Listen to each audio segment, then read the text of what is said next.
Page 28, Down by the Riverside, very famous tune here in the United States.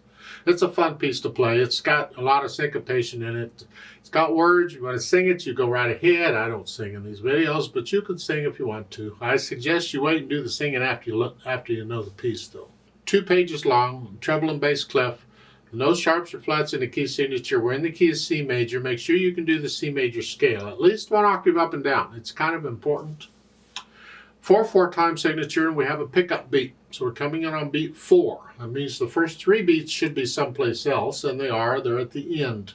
Bottom of page 29, that does 3 beats. I don't mean to mislead you here. A lot of music is printed incorrectly, and even if the last measure did not have 3, say they had full 4 beats in it, that would be incorrect technically, but we would still come in on beat 4. So no matter what happens, if it's a pickup like this, that's what we're going to do here. The whole idea is the first beat of a measure is an important beat. So it's like the strongest natural accents, and I'll come back to that a little bit later. It's important. I'm going to kind of take both hands together here. It just kind of works out well because in the right hand, for the most part, you got the chords. You got the C chord, the F chord, G7 chord, or some variation of it. So let's kind of take both hands together and see what happens. So the right hand, you're here. The left hand is here to start. So middle C to start, but you'll notice the measure 3, you got a C chord. So you got to come down here. So you're not staying around, you're starting here. So it's 4 and 4 and because the second finger's on D, I'll use second finger on D sharp. 4 and 1, 2, 3. And as you're doing this measure, you're getting the left hand down. 1.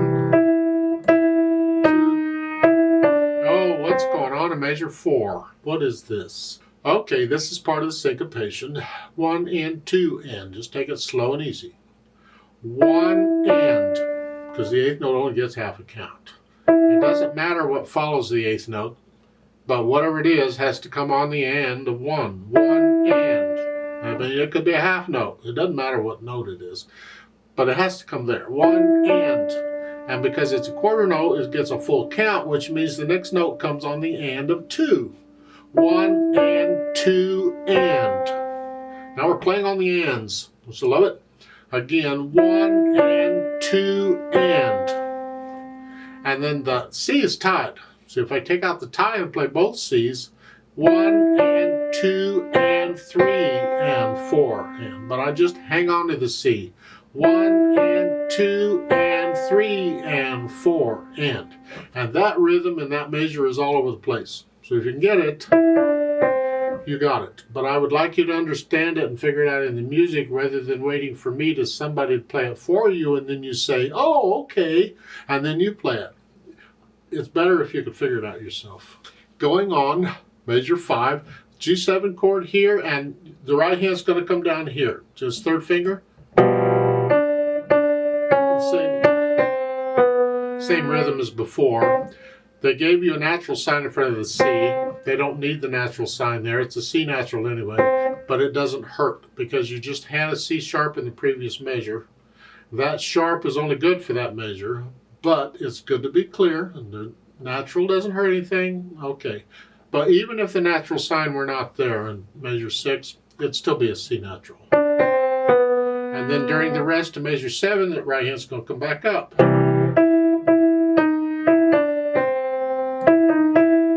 And then the left hand's got to come back like you were at the beginning.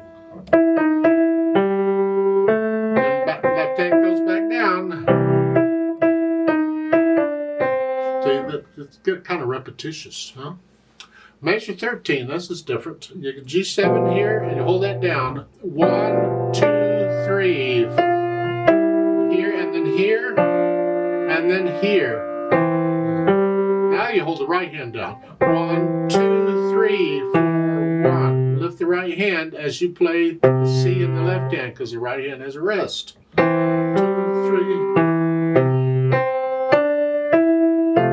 And this is a bunch of quarter notes and an F chord in the left hand. 1, 2. And watch out in the left, it's G, F, E. Here. cross over, and as you play the B, lift up the left hand. Measure 21, it's like the G7 chord without the B, which just is 1, 2, 3, 4, 1, 2, 3. A little syncopated. Measure 29. You're here, 1, 2, 3. 1, 2, 3, 1.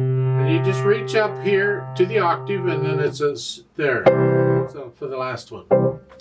So you go through nice and slow, work out the notes and the rhythms, then get rid of the hesitations, and then when you're ready, you can try the articulation.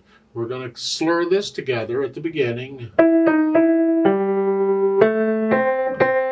We would like it to sound like one hand played all of that. So you balance out, connect it. And then in measure 3, it's a staccato. I'm on the key and I'm bouncing off with an accent, play a little louder. And then connect. In measure 4, you have an accent on the D. Well, this gets back into interpreting music. It is quite normal when doing syncopated notes, you accent the syncopated note. Here in measure 4, we expect nice and even, but the D comes too soon. It's like, so we sang syncopated. Okay, even if the accent sign were not there, would still accent it because it's a syncopated note.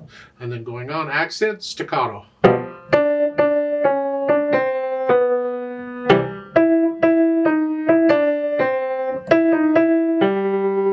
Get the idea?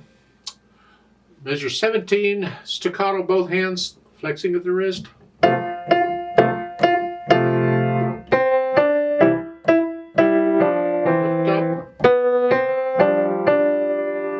Connect this in the right hand, staccato in the left.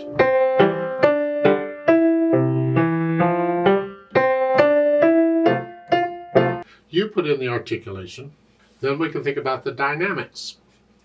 Moderately loud, mezzo forte at the beginning, whatever you think sort of loud is. It's all melody here. These chords need to be in the background, except this is accented. So that chord, you can go ahead and play out.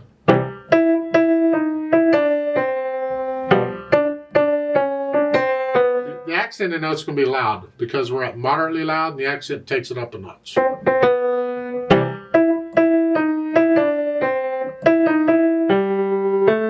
Then on measure 16, they want you to crescendo up to loud. I suggest a measure 16 you come down and start that moderately soft and then gradually loud. There. And here in the chords in the left hand of measure 17, they need to be in the background. Play those soft. We want to hear the right hand.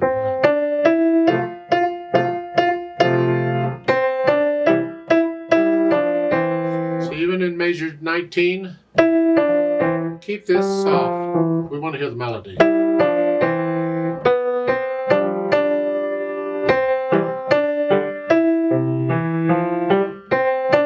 You're loud throughout the rest of the piece. So that last measure is very loud because of the accent. Collapse of the wrist here. Boom, boom, sharp. Yeah, don't tense up and play with stiff wrists. Keep the wrist relaxed. Stay relaxed. And then finally the speed. Well, with spirit, whatever you feel. That depends on how much coffee or wine I've had to drink on this one. It's just, it's supposed to be a really kind of a celebration, but I think if you research the history of this piece, it wasn't really intended that way to begin with. It's an interesting story, but sort of happy.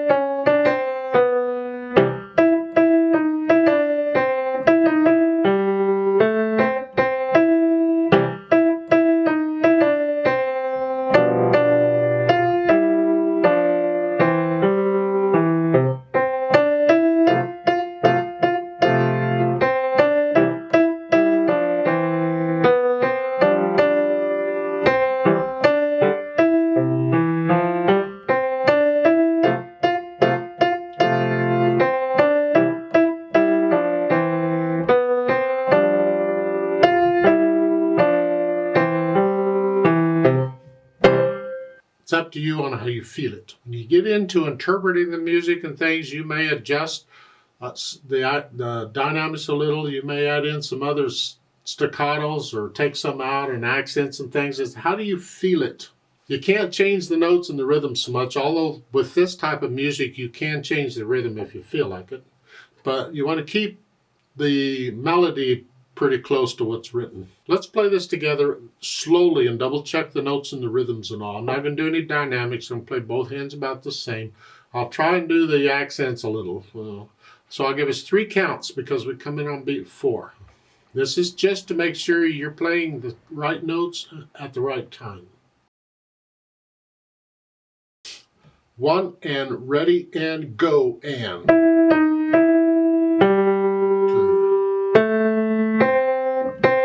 3, 4. 1 and 2 and 3 and 4 and.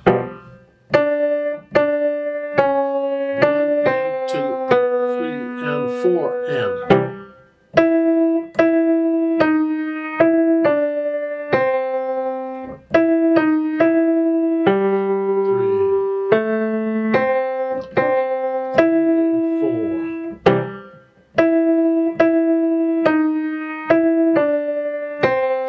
and 4 and 3, 2, 4, 1, 2, 3. 4.